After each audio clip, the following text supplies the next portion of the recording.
Man qara'a salasa ayatin min awali suratil an'am ila qauli wa ya'lamu ma taksibun. Sajelema nu maca 3 ayat bae dimimiti surat al-an'am tanu tadi alhamdulillahilladzi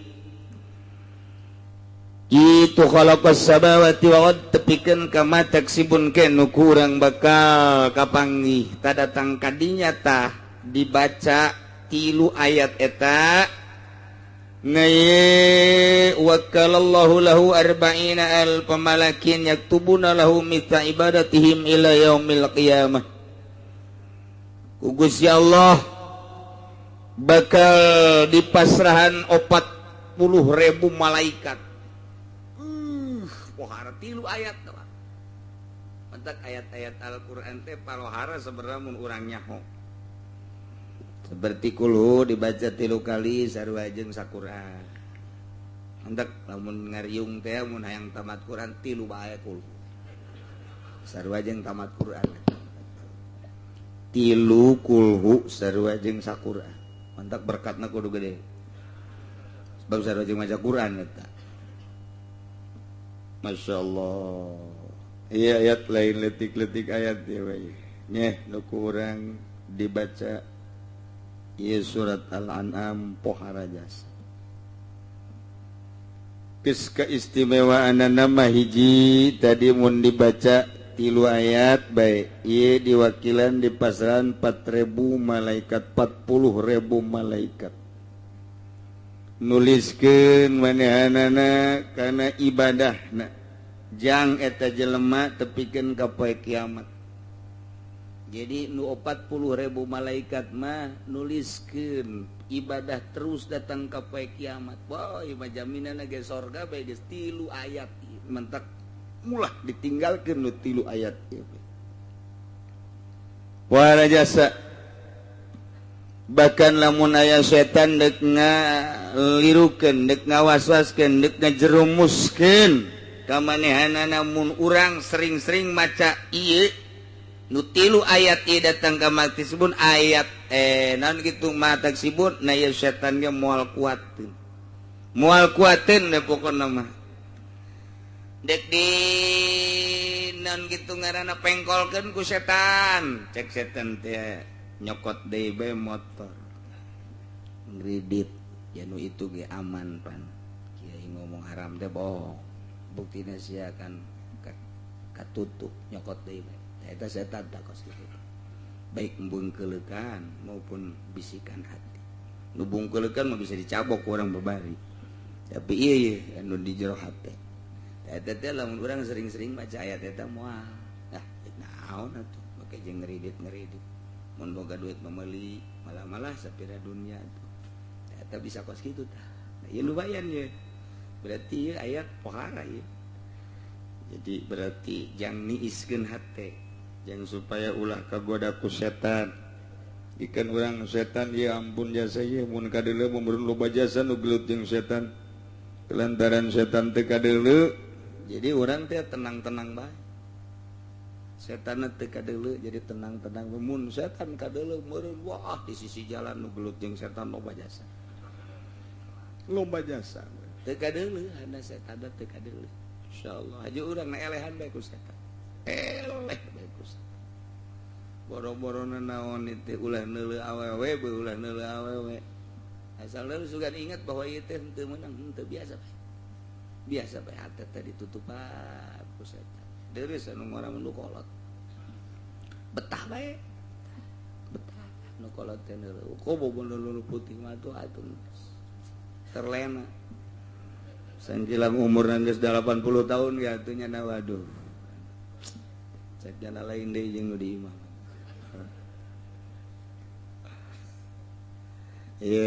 Surat Al-An'am. Bismillahirrahmanirrahim. Alhamdulillahilladzi khalaqas samawati wal ard wa ja'ala dhulumati wan nur.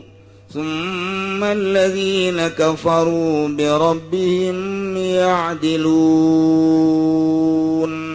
Suratul An'am beres surat Maidah urang ayeuna nyorang kana surat Al-An'am. Al-An'am eta artina pirang-pirang hewan ingon-ingon, hewan ternak. Di jerona rek nyaritakeun nu patali jeung hewan ternak. Ieu ayat ieu surah Al-An'am kagolongkeun kana surah Makkiyah. Bangsa Mekah hartina Mekah teh diturunkeunana Kangjeng Nabi meme hijrah ka Madinah. Setiap ayat, setiap surat nu diturunkeun meme hijrah ka Madinah rek di mana bae diturunkeunana eta disebut ayat Makkiyah. Di mana-mana ayat-ayat surat-surat nu diturunkeun sabada hijrah ka Madinah disebut ayat Madaniyah. Jadi lain berarti kudu di Mekah bae diturunkeunana. Sebab asbab nuzulna mungkin di Mekah, mungkin di Thaif, mungkin bae di Madinah, mungkin bae di mana bae turun ayat nama. Ngan Kangjeng Nabi na meme hijrah ke Madinah ta eta teh keur cicing di Mekah seluruh ayat-ayat nu turun di mana bae disebutna Makkiyah. Itulah mustalah tafsir. Ngan aya genep ayat hiji illa wa ma qadarullah. Ikeun katilu ayat jeung ayat qul ta'alu. Tilu ayat genep berarti eta mah ceuk ahli tafsir sabenerna mah ayat Madaniyah. Nyempil di jumlah ayatna ayat 165 atau ayat 160 genep ayat. Geus we ti mimiti kuari nu kolot bae balik ngaji di talat. Balik ngaji di talat. Jadi orang teu karasa saminggu boga saayat, 2 ayat di talat. Teu karasa 5 tahun nu sabaraha puluh ayat. Itu kudu ngadekluk we urang ieu asal ngaji ka dieu talat. Sok ngaji ka dieu talat. Kiai cenah mun ngabejana ti keur ieu mah. Atuh mantak daot di kuari bae gamimitian coba ulah ti keur ieu hayang nyaho coba. Engke bakalna aya evaluasi asa menang genep bulan dites. Saha nu katalar beneran lulus, anu teu katalar teu lulus. Artina kalulusanana nu katalar menang genep bulan ya ti surat ieu engke menang sabaraha ayat urang eta talar. Kaharep saurang-saurang anu bisa balik, nu teu bisa ngendong di dieu. Nurutan keur di SD. Ebrak cek jero teh ngeunaan ngendong di paraban ku kiai. Masyaallah. Iyalah surat Al-An'am. Di jerona aya mafatihul gaib. Kunci-kunci kegaiban. Wah. Iya. Sugan we aya kunci jang mukakeun gunung di jerona aya emasan. Sia mah nu karitu bae kan pikiranna. Mantak wani ngeridit ge eta nu geus kitu resep karena dunia. Surat Al-An'am diturunkeunana model jumlatan wahidah sakaligus. Ayat-ayat anu aya di surah nu lain mah kadang diturunkeunana nungtut tapi surat Al-An'am ieu mah sakaligus diturunkeunana sebanyak 165. Ketika ayat ieu surat Al-An'am diturunkeun dibawa ku malaikat Jibril diiring ku 70 alfa malakin 70.000 malaikat diiring. Bahkan aya anu khusus 12.000 malaikat ngiringkeun ieu ayat. aya hiji ayat nu diringkeunana ku 12.000 malaikat lain leutik-leutik ayat. Masya Allah. Iyalah bakalna aya mafatihul gaib. Wahara ya mah. Lain letik-letik ayat ribuan malaikat ngiringkeun ketika diturunkeun ayat ieu ku Gusti Allah Subhanahu wa taala. Cik Sayyidina Anas bin Malik qala Rasulullah sallallahu alaihi wasallam nuzilat suratul an'am ma'aha mauqibun minal malaikah.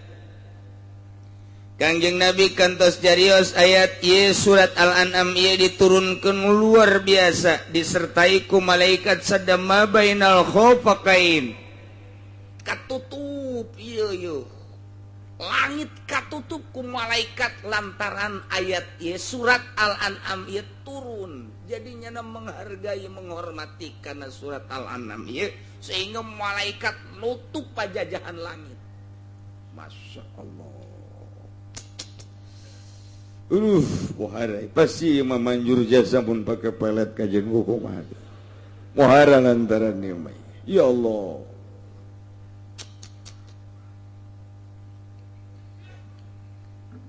Tika bin Mahba non ki Ka'bul Ahbar nyaritakeun Fatihatul Taurat, Fatihatul An'am wa khatimatuha. Lamun urang teu pernah maca Taurat sabenerna awal kitab Taurat eta awalna ieu surat An'am.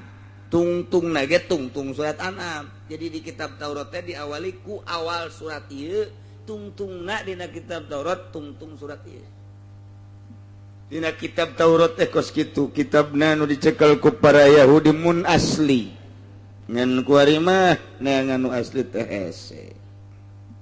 Iyalah luar biasa ya kita naon surat Al-An'am lain bantrak-bantrakeun bahkan ayat man qara'a salasa ayatin min awali suratil An'am ila qauli wa ya'lamu ma taksibun. Sajelema nu maca 3 ayat bae dimimiti surat Al-An'am tanu tadi alhamdulillahilladzi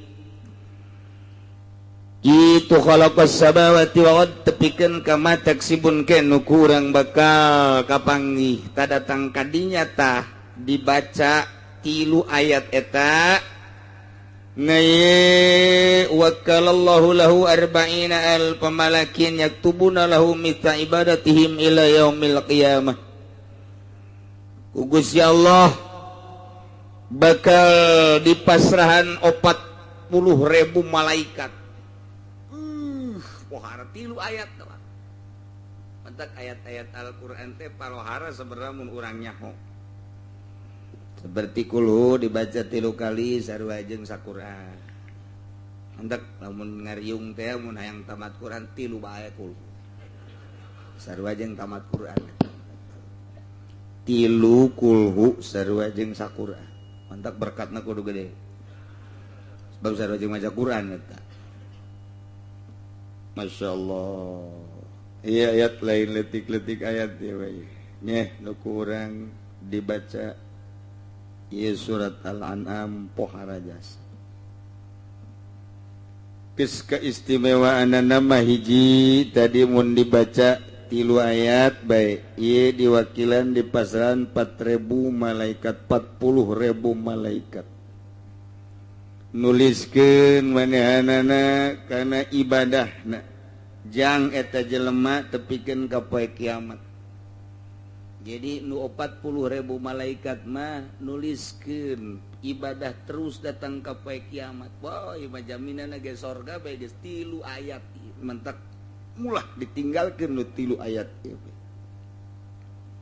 Wara jasa bahkan lamun aya setan dek ngalirukeun dek ngawaswaskeun dek ngajerumuskeun ka manehanana mun urang sering-sering maca ieu nu 3 ayat ieu datang ka maksibun ayat naon kitu mataksibun na ieu setan ge moal kuateun da pokona mah dek di naon kitu ngaranna pengkolkeun ku setan cek setan teh nyokot deui bae motor ngridit ya nu itu ge aman pan kiai ngomong haram teh bohong buktina sia kan katutup nyokot deui eta setan tak kos kitu baik bungkeulekan maupun bisikan hati nu bungkeulekan mah bisa dicabok ku urang babari tapi ieu anu di jero hate eta teh lamun urang sering-sering baca ayat eta moal naon atuh make jeung ngeridit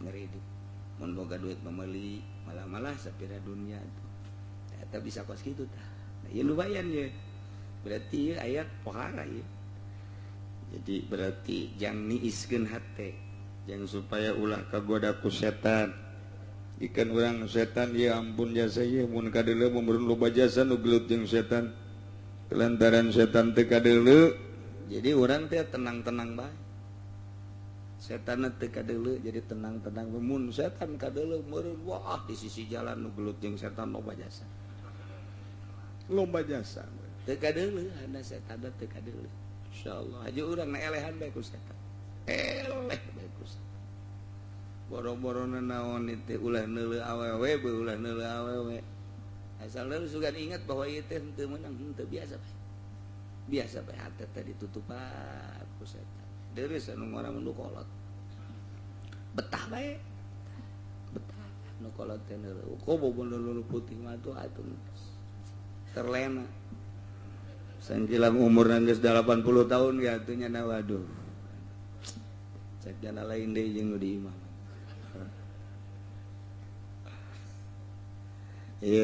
surat Al-An'am Bismillahirrahmanirrahim Alhamdulillahilladzi khalaqas samawati wal ard wa ja'ala dhulumati wan nur thumma alladhina kafaru bi rabbihim ya'dilun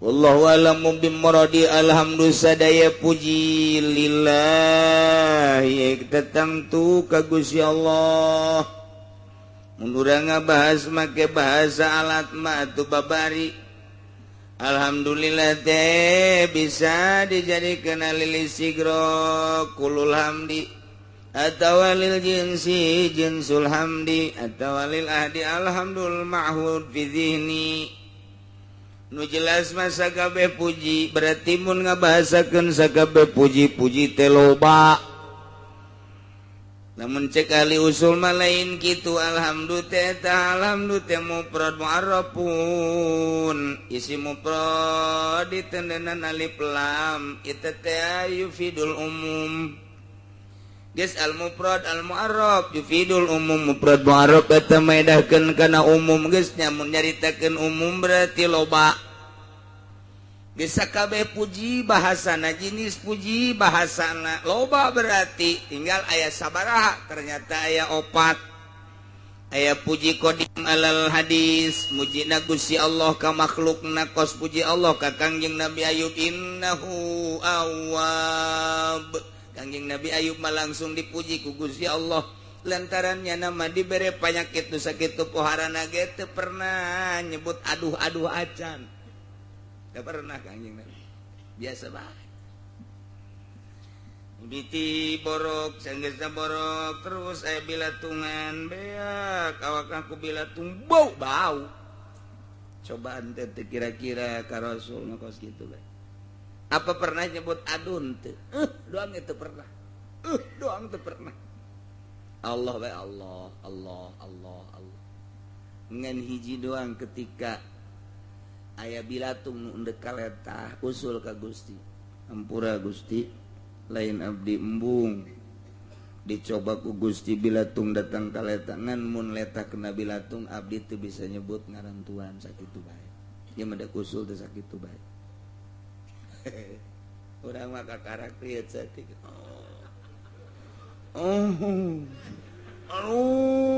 ngedengu datang ka tatangga nanya geura ieu teh si kebo ngadu tah naon ngadengu kakarak dibere riet doang kakarak dibere riet doang geus ambal aya keluarga geus pufon dibere urang rada darah tinggi setik sadesa nyahoeun kabeh sate saja tambah geus kuari mah aya diabetes sakabupaten nyamun lantaran nana kokoal auh-auhan aduh jauh jasa jeung Kangjeng Nabi matak dipuji ku Gusti Allah innahu awwab Ayub mah hamba aing nu loba babalikna ka aing tuh puji qadim alal hadis aya deui puji hadis alal qadim mujina makhluk ka Gusti Allah atuh urang muji unggal poe ka Gusti aya puji hadis alal hadis urang muji ka papada urang kasep amat ganteng amat geulis amat barahan amat dan lain sebagainya eta nu Allah kabeh kitu aya puji qadim alal qadim mujina Allah ka Gusti Allah cak Allah teh panaing mah maha rohim aing mah maha gopur muji Allah ka Allah zat aing maha rohim zat aing maha gopur ta eta puji qadim alal hadis puji hadis alal hadis puji hadis alal qadim puji qadim alal qadim wabeh nu Allah lain urang geus anan Allah ketika urang hayang dipuji musyrik ngaranna syirkul khofi hayang ka alam teh ngaranna riya ngaranna syirkul khofi urang salat hayang ka alemna ku makhluk syirik khofi moal digajar siksa lantaran nu nita salat saha Gusti Allah nu ngagerakeun salat saha Gusti Allah nu mere tanaga saha Gusti Allah nu mere ilmu kana yen eta salat teh wajib saha Gusti Allah kunaon aya dilaksanakeun hayang ka alam ku pimitohaeun ih cek Gusti Allah aing nu nita sia hayang ka alemna lain ka aing cokot Gusti ganjaranna ka ditu di neraka tuh tah eta syirkul khofi pan puji teh nu aing kabeh ge mentak alhamdulillah sakabeh puji eta tetep ka Gusti Allah sadaya puji rek puji qadim alal hadis pujina Allah ka makhluk rek puji hadis alal hadis pujina makhluk ka makhluk rek puji hadis alal qadim mujina makhluk ka Gusti rek puji qadim alal qadim Gusti Allah ka Gusti Allah nu Allah kabeh urang mah teu boga nanaon ulah yang dipuji ese jasa yang dipuji ku gagah ai gagah nu saha dicabut sia ku Gusti Allah gagagahan sia nu sia hayang kapuji ku gagah sia isuk pake teu dicabut bahaya aing mah hayang dipuji teh kulantaran jabatan aing luhur ai jabatan nu saha isuk pake to lain jabatan ada bae dipodaran sia balok tinggal balok sia tah dina pundak leg-leg ku sia balok hayang dipuji kulantaran sugi ai harta nu saha nu Gusti ai sia hayang dipuji ku kasep ai kasep nu saha nu Gusti ai nu sia nu mana eueuh nu siaan hayang kalem mah ulah kumaha kain cak Allah lantaran sia boge ilmu aing eta teh cabut sia ku aing ilmu insyaallah sia hayang kalem ku gagah dicabut sia bahaya sia hayang kalem ku sugih cabut ku aing harta sia awas lamun geus dicabut ku aing deuk ka mana sia montayang deuleu mantan lurah nu ngajopak ku ari teu boga nanaon baheulana mah gede hulu deuleu di unggal lembur teu kudu disebutkeun ngaran-ngaranna deuleu mantan camat nu kamari ieu kakalayangan kokoleongan paeh boro-boro boga mobil motor kempes teu boga teu kudu dicaritakeun ngaranna deuleu mantan bupati hina deuh mantan presiden hina apakah Soeharto mulia keur hina cabut ku Allah maziahna awas ya nu deuk dibanggakeun ku sia teh mana nu aing kabeh ge alhamdulillah sadaya puji kagungan Gusti Allah ieulah bahasa muji ka Gusti tapi make bahasa khobariyah bahasa teh ieu teh bahasa carita tapi insya nu dimaksud mah geus cak tukang ngaji mah khobariyatun lafzan insayatun ma'nan nu teu pernah mondok teu ceuli datang kang arti bae ge teu ceuli moal ngarti teteges bahasa kos kitu mah modok atuh sararia sia teu kaburu modok anak ulah datang katanya nya sakitu-kitu acan tah ieu teh lamun cak nu modok mah khobariyatun lafdzun insya'iyatun maknan ngabahasakeun nama khobariyah ngabejakeun doang tapi nu dimaksud nama lain sakadar ngabejakeun muji ka Gusti Allah ku make bahasa ngabejakeun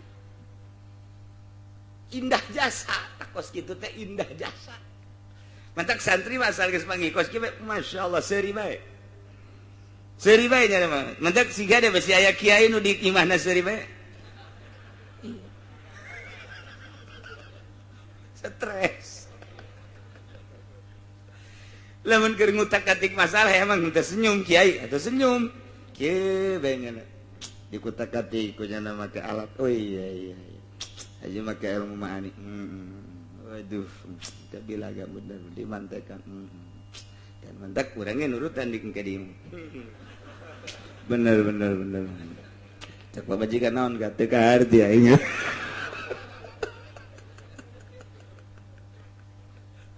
aduh Gusti Allah. Iyalah khobariyatun lafzan insya'iyatun manan.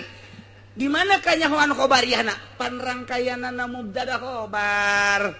Alhamdulillah jadi mubtada lillahi nakdirkeun isim jadi khobar. Geus rangkaian mubtada khobar mah atuh tah mangarana khobariyah Zaidun qaimun nyaritakeun bahwa Ki Zaid teh nangtung nyaritakeun Ki Zaid nangtung ieu ge nyaritakeun puji teh kagungan Allah. Ngan sakadar nyaritakeun bahwa sadaya puji teh kagungan Allah Aisyana muji henteu. Aisyah muji apa henteu? Ieu mah da dongeng. Carita bahwa puji boga Allah Aisyah muji henteu. Ka dieu sia. Ieu bahasa aing, ieu bahasa muji teh kos kieu aing mah. Ngan isin aing lamun ngabesakeun bahasa hayang. Geus ta'adub ka Gusti Allah aing mah bahasa muji teh kos kieu lantaran isin pun tapenta ka Allah geus nyaritakeun doang gede-gedena mah menta kos kieu bae Assalamualaikum jehe sia anak ge ka bapa datang sehat alhamdulillah Pak lain sehat-sehat teh aya awak mah Aisyah aya naon ieu kieu Pak anak nu hiji deuk sakola duit teu boga dongeng kan ngaranna dongeng kan dongeng eta kos kitu tah aju kuari ieu adina merjel deui aduh rumah sakit can kabayar Pak ieu kuari ge di rumah sakit keneh aju itu tuh nundek nyawa de minta surubuk can aya duit eta kan dongeng eta bapada teh geus kudu nyawa mentas ya berarti ka aing lain dongeng doang eta nu dimaksudna Pak Pak oh lain kieu jadi bapana ge deui bloon kabehan panamun kieu mah oh sia dongeng kos kitu atuh heuh Pak atuh geus dongengkeun bae di hareupeun aing ku sia itu bapak da goblok anakna atuh eta mah kos kitu teh teu nyaho bahasa atuh kudu surti si bapana oh jadi si anak saya di rumah sakit apa majikan di rumah sakit keneh can kabayar nunggu kabayar karak 2 juta kabehna 8 ke 6 juta deui Pak Juk, atuh ieu muriang deui tata kakana nu orok. Ju itu minta surubuk sakitu doang. Naon deui? Geus tungguan atuh. Tah eta bapak hebat anu kos itu. Eta bapak hebat, ketunggan bawa ka mana? Ya, datang mau martil.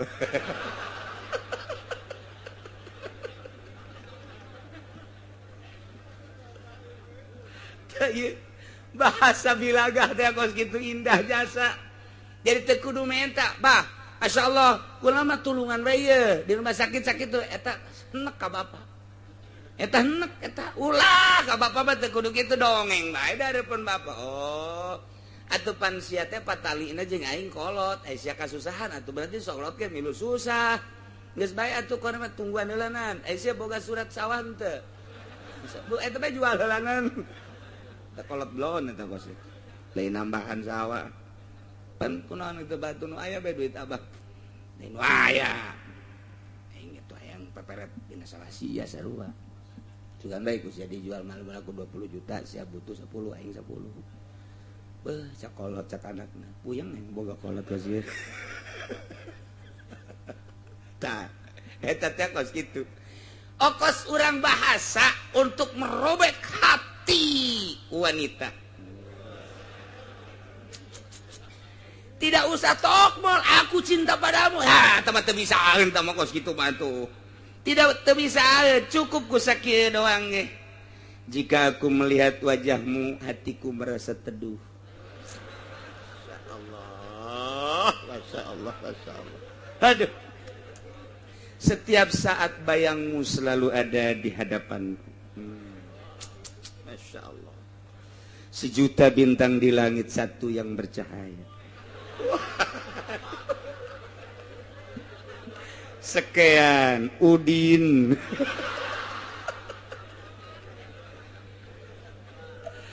Aduh, eta awewe membaca kitu dah. Aduh, robek hatiku sekian. Tah eta teh menta, eta teh bahasa kos kitu teh memuji ngaranna.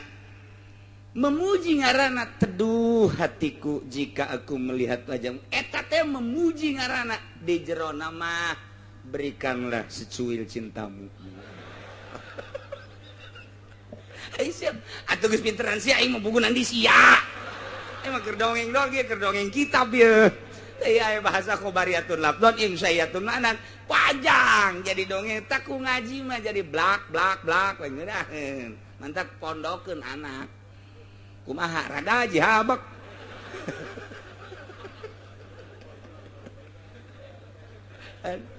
Ieu tah bahas kos kitu bae ge angel dah. Jadi lamun geus ngaji mah sebenarnya ieu mah kudu tukang ngaji mah kulantaran ieu mah lobana nu teu ngaji supaya nyaho. Nu geus pasantren mah atuh kos kieu mah geus ipis ngan haju poho deui. Islamun ngabahasakeun in khobariyatun lafdhan insayatun ma'nan berarti make hiji kalimah lain pada aslina atuh majaz. Mulai geus tah majaz tah. Ngageserkeun kalimah tina makna hakiki kana makna majazi per kalimah kuari mah per kalam pasti kadituna majazna ieu adalah tamtsiliyah atuh beda kena kadituna tuh lamun per kalimah majaz teh pasti istiarah mun teh istiarah teh majaz mursal. Oh, ieu mah kan per kalam, rangkaian mubtada khobar, rangkaian syarat jeung jawab, rangkaian dan lain sebagainya. Oh, jadi beda ke ngagunakeunana. Ngalaksanakeunna ngan tetep majaz kos kieu teh majazuhum kalimatun ustumilat fi ghairi aslihin lau qadudiyat. Qadudiyat ngeunaheun. Dek pake samarqandi. Al majazu dah dereng-deng. Atuh babari mentak ngeunaheun mun urang mondok. Itu maksudnya mah anak unsiul hamda. Pi maksudna mah abdi teh ngabuktikeun muji ka Gusti ku bahasa carita. Sarua jeung kitu. Sarua jeung tadi anak sabenerna mah kula teh deuk menta ka bapak ku bahasa dongeng. Tuh, jadi lamun kolotna pinter dongeng eta lain ditanggap. Naon deui sia? Naon deui tah? Naon deui? Atuh aing karunya aja ka sia. Cakana karunya sih teu mere belakon. Aduh. Masya Allah paling enggak dijawab. Pujianmu dan rayuanmu luar biasa. Hatiku telah robek. Luar biasa. Aku pun sama seperti engkau Udin. Sebelum engkau mengirim surat kepadaku, wajahmu telah ada di hatiku. Namun maaf, galedek datang, jeger. Aku telah dijodohkan oleh orang tuaku. Wah. Walaupun demikian tetap cintaku padamu. Balas deui, kutunggu jandamu.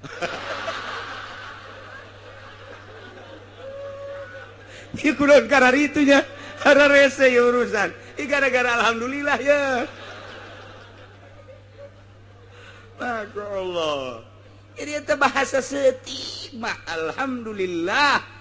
Numantak mual ayah khutbah paling hebat eta. Diparake ku kabehan jakangjeng Nabi. Mun khutbah eta. Alhamdulillah.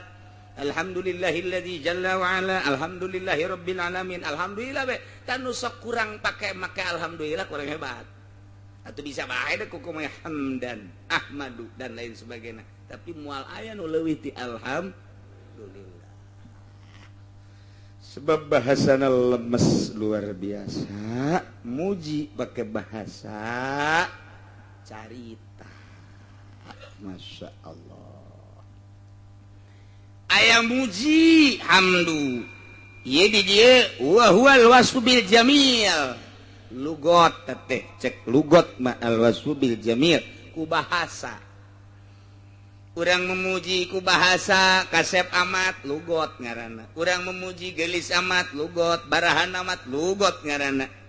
Lantaran ai cek istilah ma fa'lun yunbiu an ta'zimil mun'im bisababi qaulihim mun'iman. Pagawean anu timbul tina ngagungkeun kana mere nikmat ku sebab eta teh mere nikmat.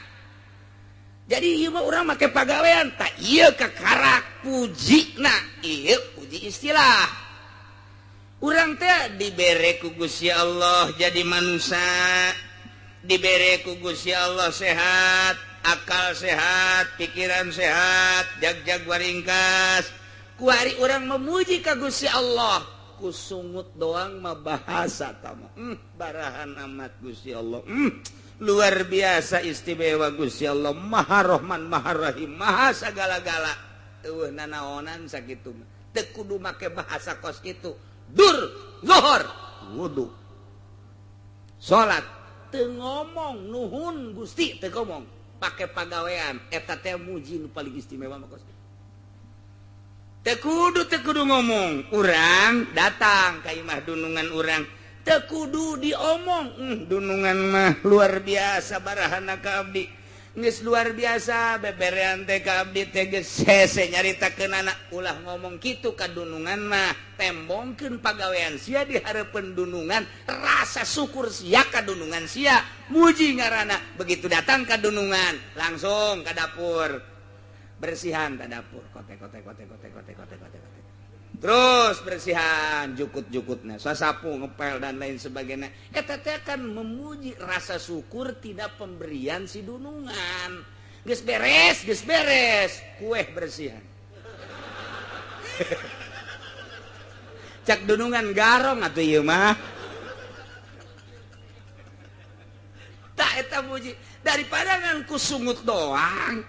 Ngan dibere kusungut doang, eueuh tapak di mata dunungan. Tapi ketika datang sasapu, koret dan lain sebagainya, eta teh geus muji. Cak dunungan, masya Allah, kamari dibere 100.000 bage imah jadi bara rezeki, katut jeung kue-kue bersih. Judungan, mendingan mana tak ngen omong doang, jukut nyemrung. Daripada teu ngomong, maningan nu teu ngomong tapi jukut lesa, maning mana? Atuh maning nu lesa. Ngan dibere omong doang, jukut nyemrung, tai kotok ambalaya. Di dapur mararacet, kompa dan lain sebagainya. Aing dibere omongan doang. Teu ngeunaheun, tapi begitu datang ka dunungan rarapih kabeh. Ieu ge urang ka Allah ngan ngomong doang, Gusti Ma'al Maha Rahman, Maha Rahim. Ai salat henteu. Ai puasa henteu, zakat henteu. Blod cak Gusti aing. Emangna naon cak Gusti? Pan sia teh aing muji ka aing mah atuh parentahan aing tah fa'lun yunbiu anta limit anta zimil munim.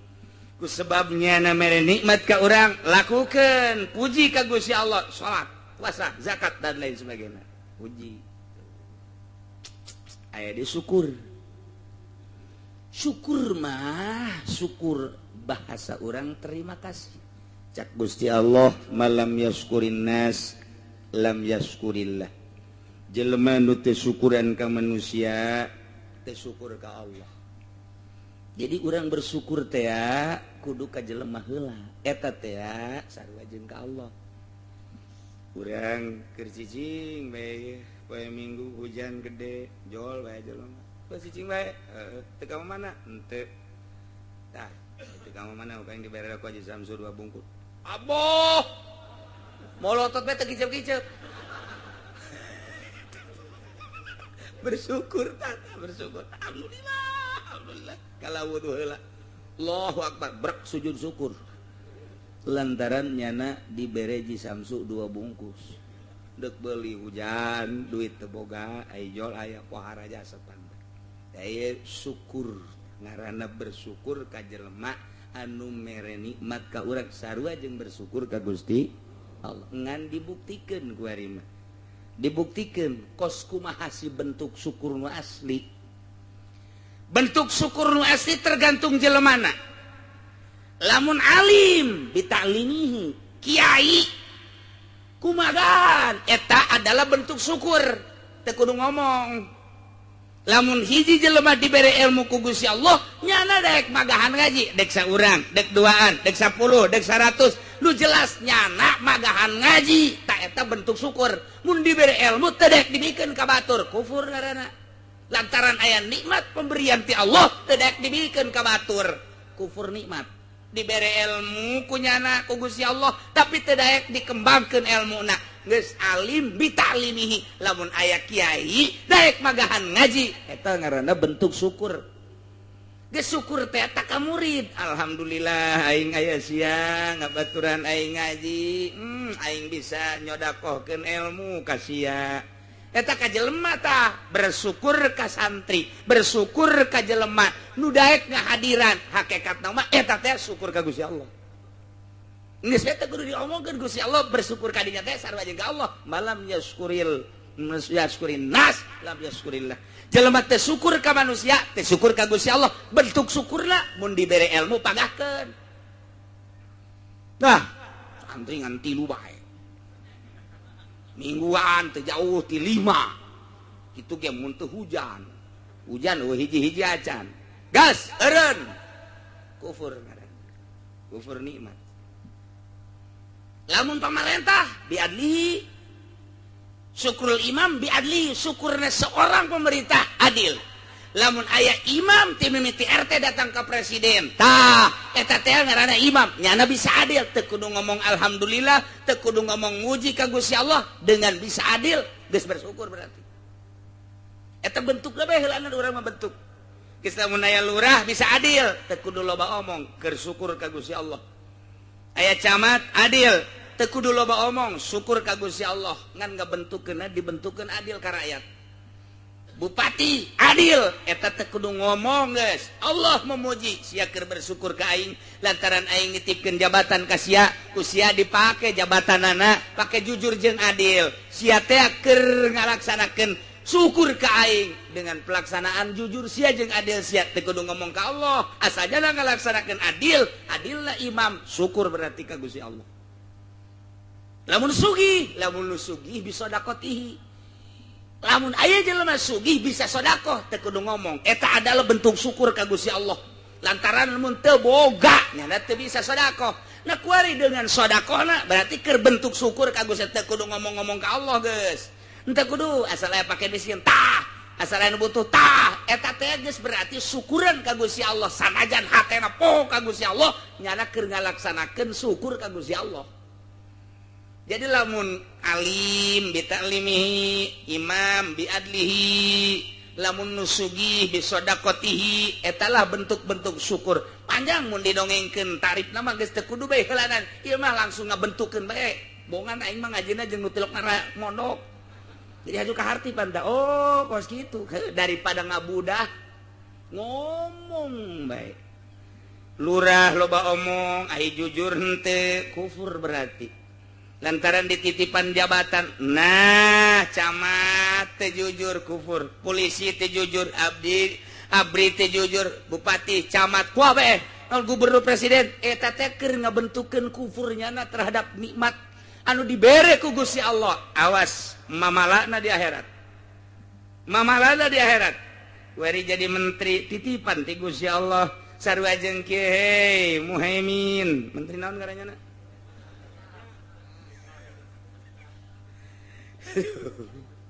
atau ini nama menteri gitu agama sangat menteri agama oh itu si Surya bener kan itu si budak acak-acakan sana agama ini di dunia aduh Surya cak bos ya Allah Dharma 2 Ali tiluan berarti aing titip jabatan kementerian sia dijadikan menteri agamanya kade hiji ulah digunakeun ku maneh pake jang partai maneh petilu ulah digunakeun pake organisasi ulah digunakeun bate ieu mah secara nasional titip aing ka sia jujurkeun jeung adilkeun teh kudu loba omong asal sia ngalaksanakeun bentuk syukur ka aing geus aya aing bakal mere la azidannakum lamun sia henteu jujur teu adil kufur nikmat berarti sia aing geus nyadiakeun neraka jahanam jang sia lain jang sasa teu aya sumput salindung aing mah nyeun tes dua bae sorga jeung neraka sia jujur sorga sia teu jujur neraka nyahoun masyarakat ke kabehan mun sia di akhirat lantaran di dunia teu jujur aju sia di akhirat dikasorgakeun aing cak Gusti Allah pasti didemo ku masyarakat embung aing mata ka Allah mah malah nu demo. Hai Presiden SBY, engkau telah diamanati oleh seluruh bangsa Indonesia, rakyat Indonesia, 200 sekian puluh juta memandang dirimu, hai Presiden. Dan di dalam negara ini macam-macam yang harus dilindungi, mulai dari papan atas sampai papan kelem. Abeh ieu teh kursia teh kudu dising hade, sia teh kan boga cabang-cabang jeung ranting-ranting melalui sub-sub, mulai diatur oleh kementerian-kementerian, bila perlu tambah deui menteri besi kurang ngelolana. Kadituna terus aya gubernur per provinsi, aya bupati per daerah tingkat 2, aya jang ngembangkeun kejujuran jeung keadilan sia, aya kecamatan kabelah dituna jang ngembangkeun kejujuran jeung keadilan sia, aya desa, aya arat.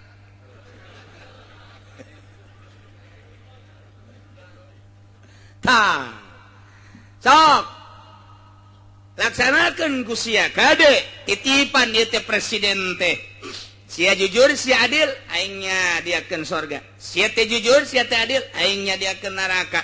Sakitu bae andai kata masyarakat ku aing ditanya jujur henteu cak masyarakat henteu ku aing moal dikasorgakeun sia aing teh deuk nanya padahal aing nyaho aing bepan pangeran tapi tetap saksi mata. Nah ieu nu bakal ditanya lamun sia teh jujur SBY hai ku aing dikasorgakeun aing di demo jore amat pangeran Allah di demo ku si Alek ku si Udin Jepri teu bagus nu mantak moal aya be amal nu henteu dibales amal bagus balasanna bagus sorga amal goreng balasanna goreng neraka jang di aing padahal mah hak peto aya di aing sanajan maksiat bae ku aing dek ka sorga keur batu kumaha aing aja nu aing sarua jeung baju sia baju ieu teh tiru ku daki dek dika lamarikeun bae atuh kumaha sia bae nu sia ieu geus nangis trika tapi na dek diteuneuh di luhur hau atuh kumaha sia bae jabatan manusia ieu ngan meureunangan saimah-imah demo tak kunaha ai itu can diseuseuh dadabun itu dibawa ka agrikan jero lamarikeun ai ieu menangis trika kunaon dikahawukeun kumaha abah bae jeung nu abah tah abah ku dia kagrogolkeun we nya emang kunaon salah nempatkeun bah ai sapatu sok da di hulu apa di suku di hulu bener ieu kopiah di hulu apa di suku di suku atuh bener mah abah mah dosisnya tinggi kuduna ieu mah tah berarti kan teu adil lamun sapatu dipake di suku adil lamun sapatu dikahulukeun teu adil lamun kopiah dikasukukeun teu adil tah kuari teh kos kararitu tah lamun kurang dibuka mah jelema teh loba nu teu araradi. Nah ya balikan deui aya nu bentuk syukur teh geus teu kudu omong langsung digawe boga ilmu urukeun bentuk syukur ngaranna langsung ka bentuk bae bah lamun jadi pamimpin ku adil bentuk syukur geus teu kudu loba omong lamun boga harta ku sedekah bentuk syukur langsung teh ku Allah dibere sorga bae geus dibere sorga geus ngolowong biasa sabenerna mah ieu lurah teh geus babari jasa tinggal ngalengkah doang ka sorga tinggal ngalengka doang plak sorga lurah mah babari jasa asal bebeneran ngurusan rakyatna ketika teu bebeneran ngurusan rakyatna wayahna ka sorga mah ka sorga ya di sate sagede bangsa 1999 tahun lah kayak antara muji jeung syukur. Alhamdulillahilladzi sadaya puji Gusti kagungan Gusti Allah. Puji nu opat ya tadi adalah nu Gusti Allah walil murad alilam bidzalik ngajelaskeun puji. Apakah nu dimurad teh ngan sakadar nganyahokeun kana pujian lil imani bihi karena iman atau memang ngalem langsung ialah itimal apiadu hasalis wujudkeun nu sabenerna mah sakumaha dina surat Kahfi. Geus kasimpulanna nama seluruh puji kagungan Gusti teu aya anu hak puji salian Gusti mah aya kitu kunaon Gusti make jeung hak dipuji Gusti ma allazi khalaqas samawati wal ard anu ngadamel 7 lapis langit nu ngadamel 7 lapis bumi dijelaskeun ku Gusti Allah samawati wal ard khossahuma bizikri henteu manusia henteu hewan henteu gunung henteu laut lantaran panggede-gedena makhluk Allah langit jeung bumi azamul makhluqat lin nazirin nu kadeuleu ku urang panggedena langit nu kadeuleu ku urang panggedena bumi datang ka dibentuk-bentuk urang teh dibagi-bagi ku manusia datang ka 5 benua benua Asia benua Amerika benua Afrika benua Australia benua Eropa lamun sabenua Asia bae ge aya Asia Barat, Asia Timur, Asia Tenggara, Asia Utara, Asia Selatan. Wah, luar biasa. Kitu kene Amerika, kitu kene Australia. Sabua deh kumaha meureuntah sa Asia teh. Mun kurang di lempangan bae mah lempang hayang ngurilingan bentukna sa Asia bae heulanan sa benua Asia. Kudu pamit heula ka keluarga. Amit ieu mah hitung-hitung bae bae. Emang gue nanti tayang kurilingan benua Asia ngan lempang. Cek keluarga guys dadah. Mual kapang ide pasti yang mayu. Mual kapang ide, mual ka udag. Gede teh gede. Gede. Sa Asia teh gede. Amerika gede. Ngan pang gede nama benua Asia. Pang letikna benua Australia. Letik nama. Tapi gede Asia. Nomor kedua Amerika. Nomor ketilu Eropa. Nah, gua deh jasa encan lautan-lautan anak.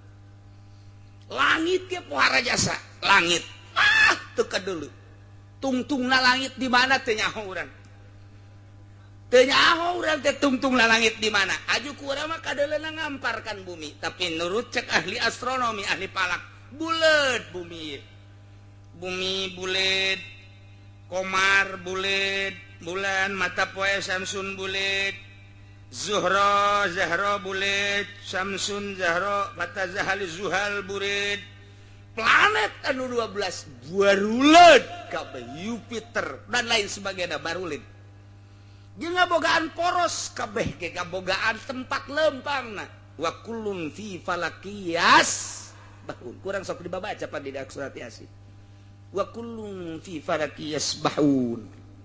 Wal qamaru qaddarnahu manazil hatta 'ada kal urjunil qadim la syamsu yanbaghi laha an tudrikal qamara wal lailu sabiqun nahar wa kullun fi falaki lantaran teu ngarti atuh henteu nyaho maksudna teu paham dibaca mah dibaca bae padahal mawal qamaru qaddarna kaula nu agung geus nakdirkeun geus mastikeun al qamaru kana perjalanan bulan wal qamaru qaddarnahu manazila aya manzilahna nu mantak aya manzilahna di ilmu palak teh ieu teh keur manzilah naon ku ari di bulan naon ngitung ti April Maret Mei Juni Agustus September Oktober afhamtun berarti ayeuna dina hamal burujna teh lamun April Mei Maret berarti marhutun Maret hut dina manzilah hut berarti geus engke aya usna aya 9 geus aya manzilah-manzilahna wah beuki angel wae mondokos ge gitu geus angel bagian geus engke aya jihad syamsonan kitu simal aya janum Apantun Mei Sarhun Yuljahun Agustus September Burujun Simaliun April Mei Juni Juli Agustus September ia adalah buruj Simali berarti perjalanan matahari adalah kaler Okbizun Nop Asdun Deskozun Abdal Janjantun Septun eta adalah Janubiun kaditu berarti ke burujnya adalah Simaen Janubi Kidul mata kurang nele bulan geus teu kudu hese ka kidul apa kaler kidul apa teu dina bulan apa heula bulan naon ieu Maret oh marhutun Simali deuleu kumaha kabelah kaler tuh teu kadeuleun bulan age susu eta bae nu kadeuleu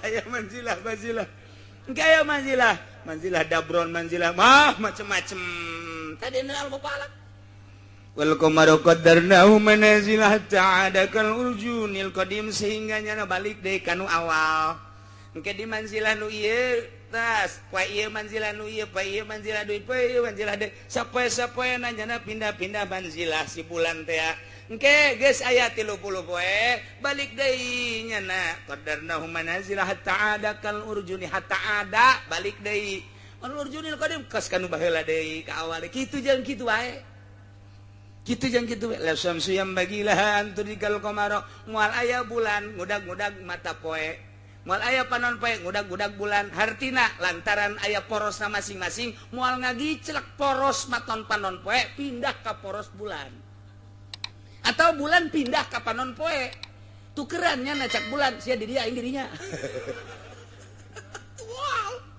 la syamsu yang bagilah antudikal qamar walal lailu sabiqun nahar moal aya peuting miheulaan berang-berang miheulaan peuting atuh geus aya dina jamna lantaran melalui panon poe melalui bulan bakal kanyahoan poe bakal kanyahoan di jero poe engke aya jam la syamsu yang bagilah antudikal qamar walal lailu sabiqun nahar geus dijelaskeun ku Gusti Allah ulah hese-hese wa kullun fi falaki yes baun aya paranti lempang-lempang kareta cek tukang babadean mah jeung Garut mapan loba kareta naon sababna sia eta kareta lamun aya jalan teh sok dimake papalang gitu kan ya kan kareta tek aya pintu sok dipapalangan gitu babadean tadi Garut mah naon sababna sia atuh sababna beusi aya motor ka dieu lain kunaon beusi kareta mengkol ka dieu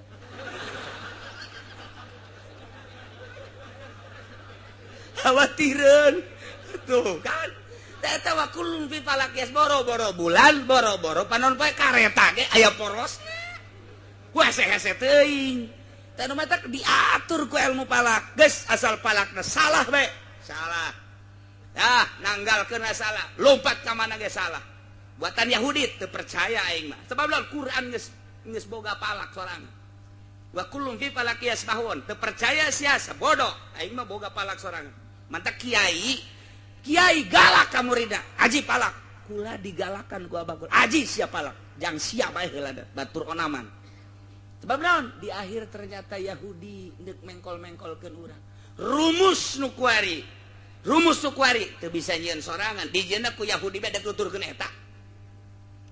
eta los tapi kan wa kullum fi falaki yasbahun atuh urang mah bisa nyieun sorangan rumus Islam mah rumus di Islam nyieun sorangan urang teh nyieun geus beak tahunna tahun 1200 kuari tahun 1400 tinggal dijieun ku sorangan Masya Allah hese-hese amat daripada urang nuturkeun ka Yahudi can puguh can karuh ini ngaji ke mana sih Itulah Gusti Allah teh nu mantak sadaya-dayanya nggakeun puji nu Gusti lantaran Gusti manu ngadamel 7 lapis langit encan kadituna aya aras encan kaditu aya sidratil muntaha encan kadituna aya rob-rob encan kadituna aya kolam aya lauhil mahfuz Masya Allah berbagai pengalaman para rasul diantara Kangjeng Rasul urang ketika Mi'raj boro-boro sasaha malaikat Jibril ngan datang ka langit ka-7 bae pamitan malaikat Jibril tidinya teh Muhammad teu bisa kula mah naik ka luhur terus lantaran wilayah kula mangan sakikeuna bae cak Kangjeng Nabi mah nyai ti handap babarengan datang ka dieu ai kula ditinggalkeun hayu bae embung lain wilayah Jibril mah Jibril embungeun ngalengkah nu lain wilayah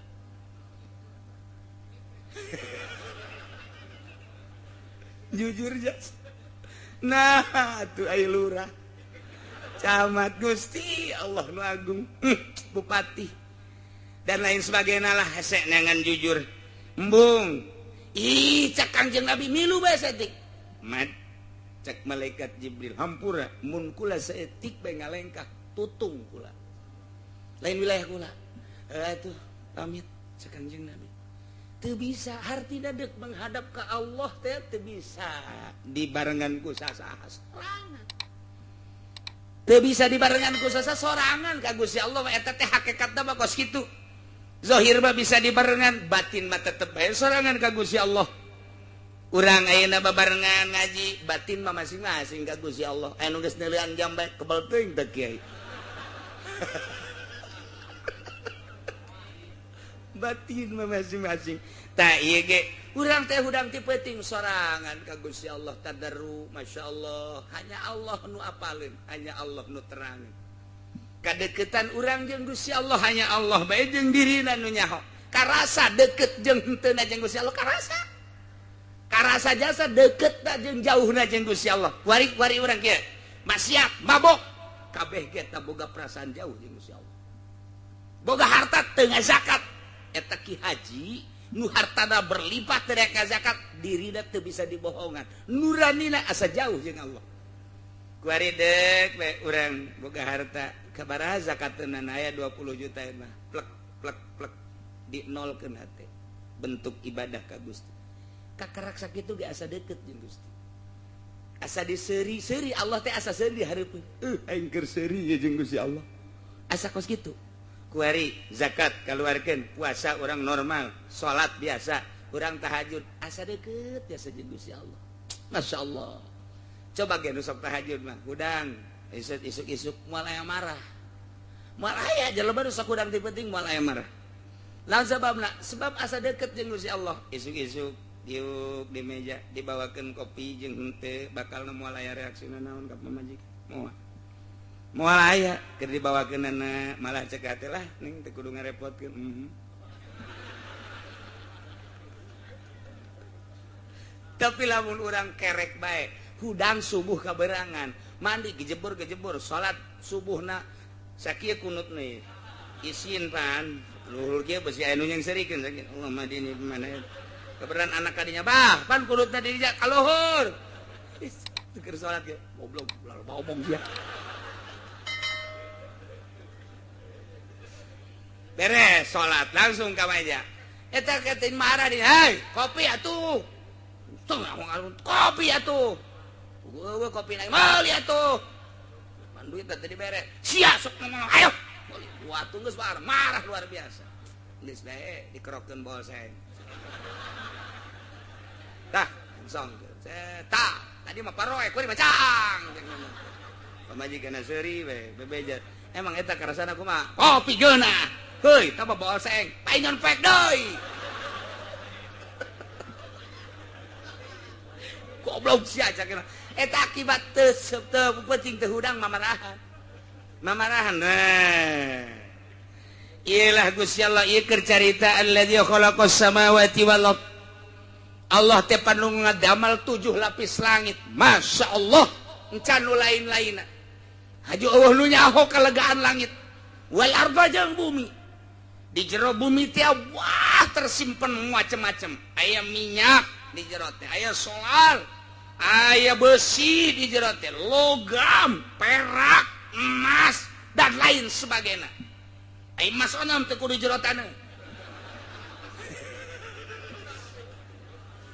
di Brebes ge loba tah emas mah tah eta loba jasa tah eta tersimpen allazi khalaqas samawati wal mantak puji ka Gusti Allah Masya Allah nu mantak disebut samawati wal padahal mah gunung aya laut aya nu kadeuleu kurang panggedena langit jeung bumi naon deui wa ja'ala zulumati wan nur jeung Allah ngajadikeun popoek-popoek wan nur jeung cahaya-cahaya ai di dieu zulumat mah dijamakeun ai nur mah henteu naon eta teh rahasiana lantaran ay zulumat masababna loba jasa mentak wa jamaha dunahu Allah ngajamakeun kana zulumat Nur mantalikati asbabiha lantaran loba pisan sabab-sabab zulumat. Poek maloba jasa. Hiji tertutup poek, kedua poek tina sinar, ilu poek tina matahari, mencakup kana poek ku kabodohan. Poek eta macam-macam lontok zulumat luar biasa lobana. Geus dijamakeun ku Gusti Allah. Tah langit bumi nangieun Allah, caang jeung poek nangieun Allah.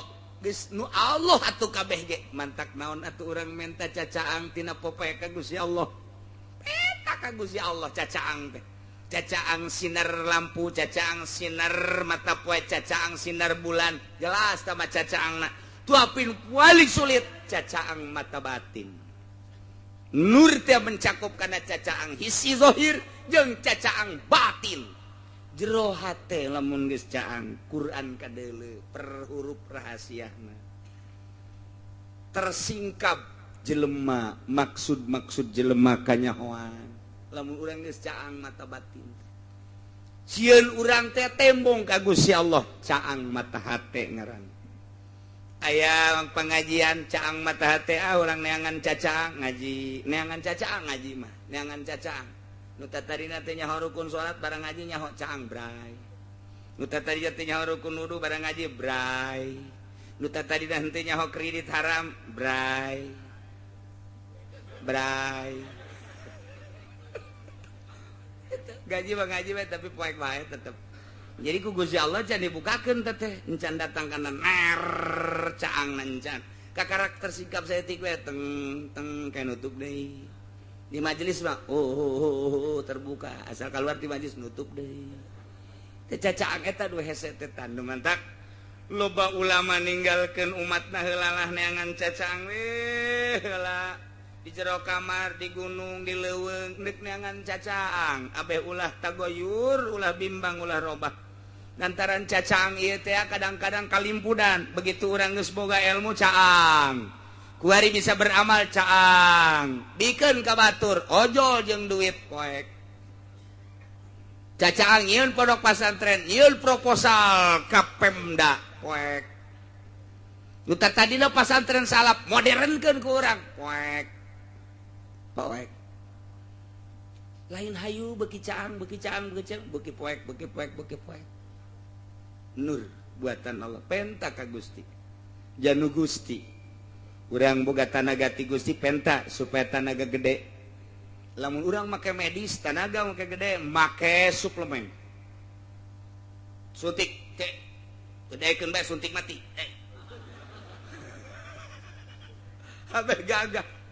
Abeh gagah ketergantungan terhadap obat medis. Tapi aya gagah teh ya, gagah ruhani. Maca Quran jadi gagah batin, maca sholawat jadi gagah batin.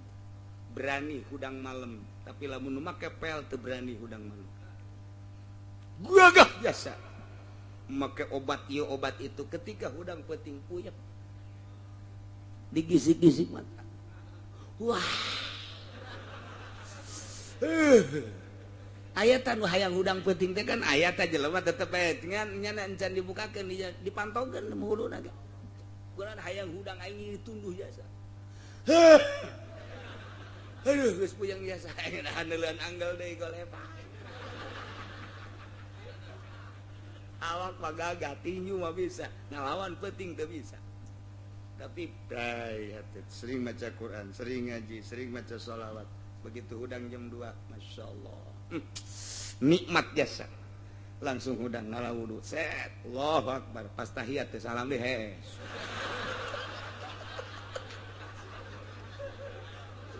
Sarwana. Tapi nu jelas jana waniun ngalawan peuting. Eta lah. Iyalah. Wa ja'ala zulumati wan nur summa alladziina kafaru bi rabbihim ya'dilun. Tapi jelema nu kafir mah mengkolnya ka pangeran. Sakitu geus jatamun ditanya langit buatan sa Allah, bumi buatan sa Allah, nu boga poek sa Allah, nu nyieun caang sa Allah. Iman atuh sia ka Allah, moal ka Isa bae blot kafir.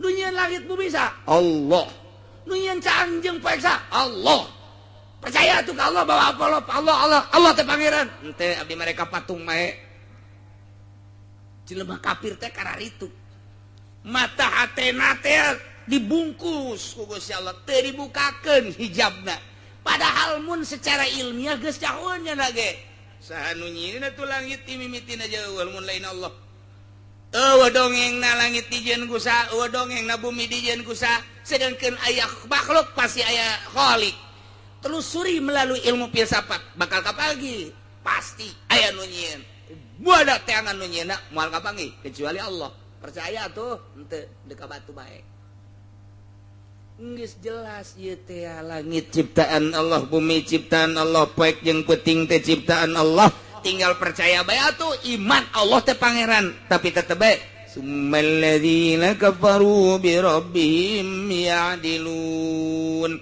endahan mengkol jana mah ibadah teh nyembah teh ka Tritunggal Maryam bunda Maryam pajal pangeran Isa masih pajar pangeran batu patung pajar pangeran kayu pajar pangeran naudzubillah min dalik nandakeun bahwa Allah teh pangeran dalilna aya dada melanana naon dada melana langit bumi poek jeung caag teu arti mun aya dada melana eueuh nu ngadamelna pasti atuh pangeran teh Allah lantaran aya dada melanana wallahu alladzi khalaqakum min tin deuk jaritakeun kelanjutanana pembuatan Kangjeng Nabi Adam asal Kangjeng Nabi Adam geus kajahoan pembuatan tina naon berarti urang ge bakal kanyahoan tina naon ke engke wallahu alam